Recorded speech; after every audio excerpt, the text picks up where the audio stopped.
I'm Carl Dicapo, and I'm going to tell you stories about my marvelous book that just came out. I'm very proud of it. It's called The Italian Gardens, A History of Kansas City.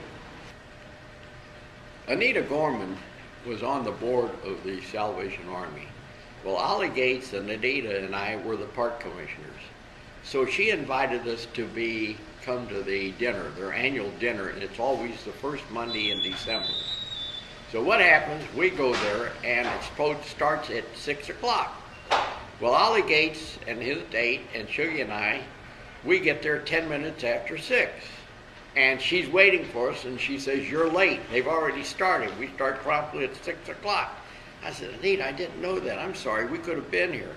Well, anyway, I said, "Before we sit down, though, I'm going to call the waitress over because I'd like to buy a cocktail for all the people at your table."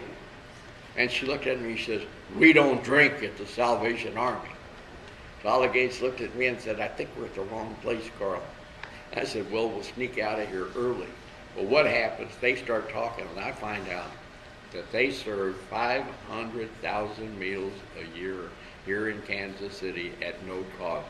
The next thing you know, I'm out ringing the bell, ringing the bell.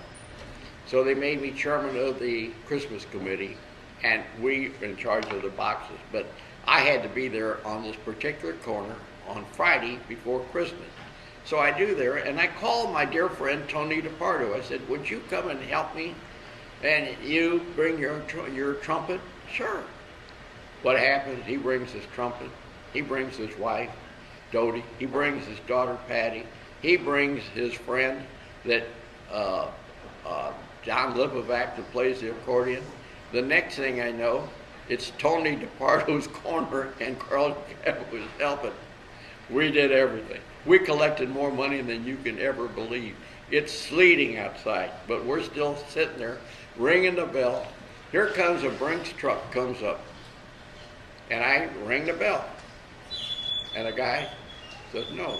I ring the bell, and he says, "No." He asked me to move, and I said, "No." "What?" He says, "You're holding us to the plate." "No." So finally he reaches in, grabs $1, throws it out, and let him buy. But Tony was great. I just loved the man. He did so many great things there that you can't believe.